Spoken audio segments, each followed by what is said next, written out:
Hello everyone, welcome back to a new mini blog.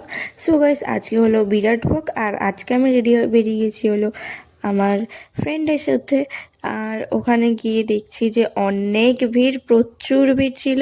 আর আমরা তো পুরো মানে সবার মাঝে আমরা একদম থেপসে গেছিলাম। আর কি বলবো তোমাদেরকে, মানে আমরা কি করবো ভাবতে পারছিলাম না, আমরা একদম চুপসে গেছিলাম। আর এখানে দেখো সবাই কি সুন্দর মানে রাধা গোবিন্দের চক্করে নাচ করছিল। আর এখানে দেখো অনেক কষ্টে আমরা স্বামীর দেখা পেয়েছি, কিন্তু তাও একটুখানির জন্য। এই যে ঘোরালো, এরপরে একদমই আমাদের দিকটাতে স্টপ করেনি। আর এটার তো স্পেশাল যেটা আমার লাগে সেটা হচ্ছে হলো বাতাসা ছোড়া। আর আমি কিন্তু বাতাসাও পেয়েছিলাম। আমার তো খুব মজা হয়েছিল, আর আমার স্বামীকে দেখেও খুব ভালো লেগেছিল। সো গাইস, তোমাদের সাথে দেখা হচ্ছে নেক্সট ভিডিওতে। আর নেক্সট ভিডিওতে তোমাদেরকে খিচুড়ি লুট দেখাবো। টাটা।